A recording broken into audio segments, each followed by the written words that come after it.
What up, Rival Gang? Anybody from the YouTube space seeing this video? Welcome to episode 1 of my new podcast, Pick Phase, where we talk about any topics that I pick related to the world of Marvel Rivals.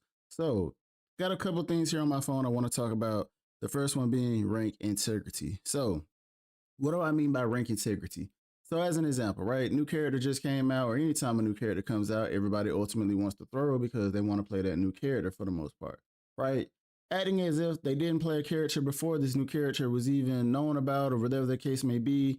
And just because you pick him, they want to throw the game. Even if you pick him and you're doing good, they still throw the game because they just want to ruin your experience of having a win under that character's belt.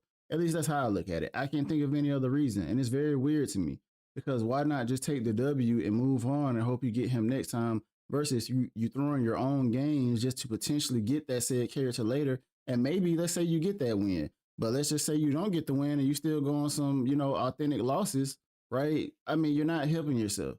And I know you feel like you're getting back at your teammate, which again is so weird because it's like if you didn't get the character, you just didn't get the character, move on. But I say this is more so on the devs because y'all need to be more punishing on players like this, right? They only do this because they know they won't be punished. And when I play other games, just to throw them out there, for example, when I play League or if I play Valorant, I know those are two Riot games, but look how well the community behaves because they know what's at stake if they do crazy or certain things. Hey, you get punished more over here just by saying a few bad words, right?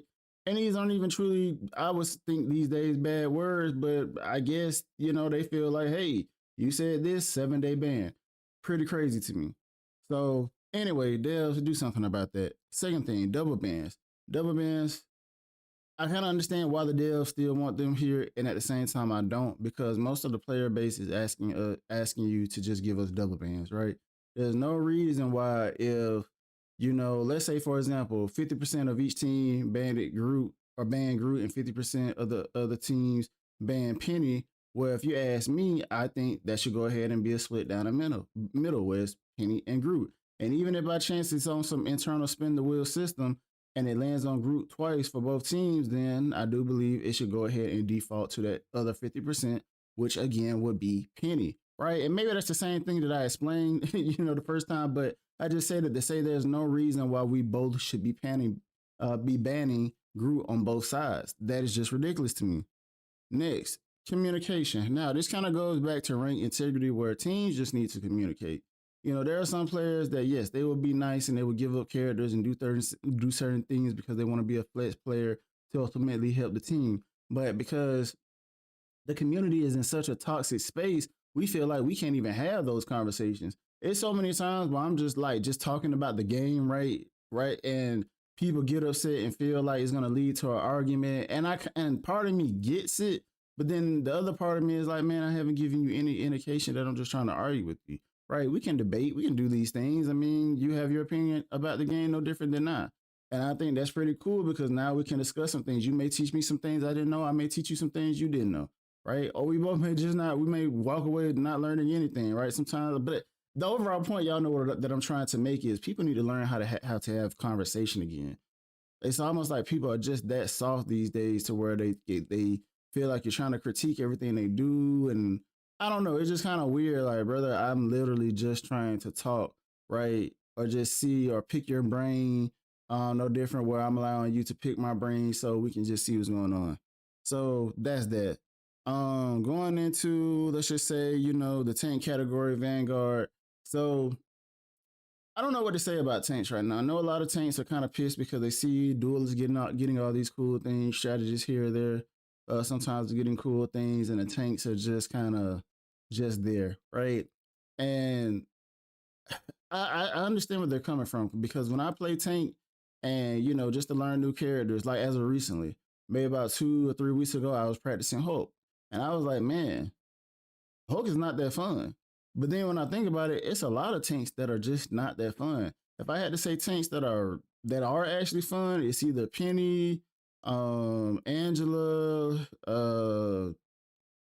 darn, that's really about it that comes to mind when I say like really fun. And Captain America, at least for me, he can be thrown in there a little bit, but that is about it. You know, everybody else is kind of just straightforward. And I'm sorry, I can't forget about Thor. He's pretty fun. But even then, when you look at their skill kits compared to everybody else, it's some are just better than others. And they're just not that fun to play. And then on top of that, you're usually the only tank, which means you're just being a bullet sponge. You're getting bullied the whole game to a certain degree, right? And it just leads to a level of just like, dang, I don't want to be the only one subjected to this, so I'd rather play something else. So now, just as always, we have a lack of tanks, and I really think the devs should do better moving forward to make tanks fun. Like Dino Devil came out, or Devil Dinosaur came out, and I think he's a pretty fun tank, right? But I can understand when you feel like you're just absorbing bullets all the time, and you probably feel like you're not really doing more than that. I can see why you would think the role is boring, right? Here I am playing Cyclops. I'm doing all these cool things from different ranges. I'm moving around crazy. You know, like I can see why people feel the way that they do about some of these characters. Moving on. When it comes to the DPS, not really too much I can say. I mean, a DPS comes out, their goal is to do damage, right? Majority of the other time, I feel the devs will get it right as long as they don't overtune. Very similar to Black Cat. When Black Cat came out, she was just broken, man. She had invincibility frames where I mean she's literally sitting right there in front of you, and you're not doing any damage, right? I just thought that was the most ridiculous thing ever. Maybe that was a bug glitch. I don't know, but there were just some instances where it's just like it doesn't make sense that this character isn't taking damage. But she got a little good at this season, right? Going into 8.5, so I won't complain any further about that. But I just say that to say, you know, hey, with everything going on with duelists, we gotta expect them to be strong when they first come out because you don't want to tickle monster. You really don't, right? Oh, and just to double back on the tank issues real quick, people were saying that hey, they feel we need to reduce the damage that tanks do because they're just supposed to be defense type characters. And I'm like, man, this is where we're at because of all the imbalance that's going on in the community that y'all think tanks should not be able to do damage.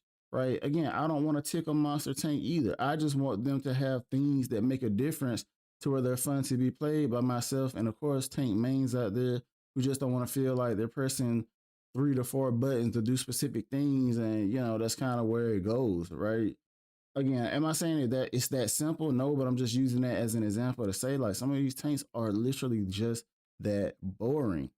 But moving on to strategist issues. Strategist issues, I mean, those kind of have been resolved within 8.5. You know, a lot of strategists got nerfed, which I think is great. I do think they still should be nerfed a little bit more as far as the damage that they do, right? I think those numbers should go down just a little bit, nothing too crazy, but I do think that healers in some cases do too much damage, right? You have healers that are entering a 1v1 situation and they're beating a lot of duelists, right? Now, some of that can be skill issue, but it's just the mere fact, like, why are y'all able to even like do it with such ease though? I'm talking about like too much ease. 1, 2 to 3 hits, and they done killed the duelist. And on top of that, because they probably have ability that allow them to shield themselves or heal, they're gonna win those fights every time, right?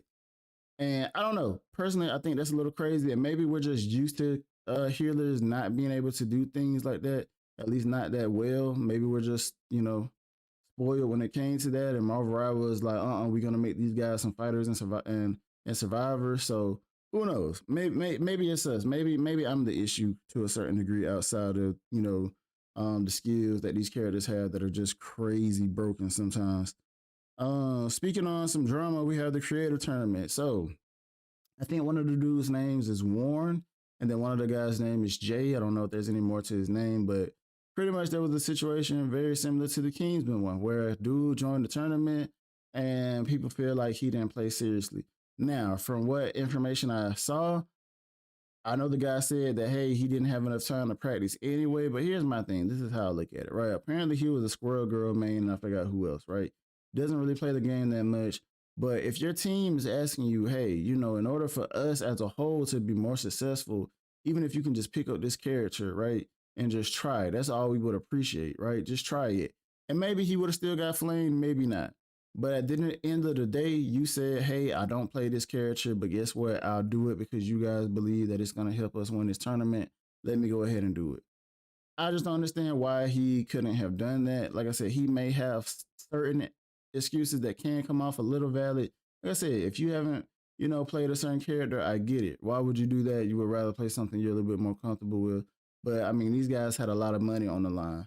Outside of that drama situation, what I didn't like from what I saw, y'all had a lot of creators that weren't even a part of the Marvel Rivals community like that. Like they may dabble in it, but they weren't real creators for the Marvel Rivals community. And from what I saw as well, there was a lack of representation out of all the black people, and these black people being ones that are very well known. Why weren't they in this tournament? Right? I've seen them in a few other tournaments, but I don't think it wasn't one of this scale. Right, as far as the payout. So I thought that was a little strange. But for all I know, maybe they declined, the invitations and things like that.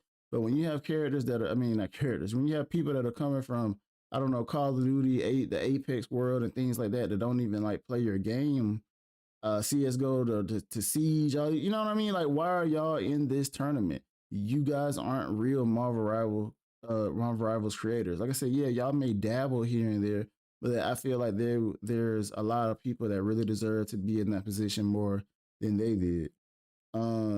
Let's see what else we have. So, Captain America. This probably should have been in the tank issue section, but Captain America, he didn't really change much. I just think because we see the nerfs on these other characters, we're starting to see how Captain America really was good to begin with if you knew what you were doing, right? Because in my opinion, he's not doing anything that I wasn't doing when I played Captain America. Like I said, he's one of the most fun tanks that you can play. He's definitely in the top 5. But with that being said, now all of a sudden, because we've nerfed the supports a little bit, right? We nerf some of the other dive characters a little bit. They feel like Tank is sorry, not Tank, but they feel like Captain America is stronger than what he needs to be. And I refuse to believe that. I feel like I feel like, Lord, if I could talk, I feel like Captain America is in a great spot right now where he is a strong pick as a tank, but I don't think he should be, gutted or anything like that just because he's having some time to shine. When you have other characters that have shined way too long. For example, why do we still have this Namor and Hella team up? Speaking on team ups, because I think that was next on my list, we need to make more team ups with tanks included, right? Whether it's tank and DPS, tank and support, it needs to be more team ups like that that encourage players to learn other characters and play other characters. Otherwise, they're going to play the same characters as, again, as an example, Hela and Namor. That's been in here, I believe, 2 full seasons now. So hopefully going into season 9, that won't even exist anymore. Give us more fun team ups. Give us team ups that change the meta a little bit as far as who people would pick to play the game. That is what we want. At least that's what I want. At least that's what I would see because I think that would make the game a lot healthier. The other thing is we need more maps. Man, y'all need to really drop some maps. I don't know how you're going to do this, but one season y'all need to drop like 3 different new maps if possible. I mean, really blow our minds because don't get me wrong, Apex, I mean, sorry, not Apex. Marvel Rivals is one of those games where it's so fun. I don't really think about, dang, I'm tired of playing this map.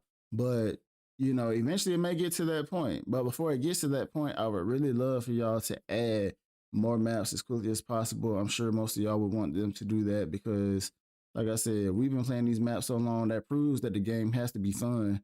Because most games that have the same map, typically that will discourage people from playing that said game. And I'm sure it has some people, discourage some people already that won't play the game until some new maps come out. But that kind of is the gist of everything. Like I said, the biggest thing for me to speak upon today would be the rank integrity. Like I said, man, like y'all got to get this system together where it's banning these people and getting these people out of lobbies that are literally throwing because they didn't get a new character, right? A new character that once the next new character comes out, they don't even care about what they did on the present new character. And that's just a fact. Some of us really want to work hard and play these new characters because we like them, they fit our play style. We want to get them lowered and all these other things. So I get it. But when you're just wanting to play the character, just to play the character and then throw, right? I don't know. To me, that's a little extreme, and I definitely can't vibe with that. But yeah, guys, this was episode 1 of, like I said, my new podcast, Pick Phase, where I just pick various topics throughout the week, and we just go over those things. So y'all definitely tell me if y'all like the discussion. Hopefully, I would get better at this. If this didn't turn out great, as y'all can see, this was just literally unedited. I just kept talking, right? Just kept talking about things that I want to talk about and bring to you guys. So with that being said, I hope y'all enjoyed the video. Please let me know what's on your mind. Like, subscribe, and I will see y'all in the next video. Peace.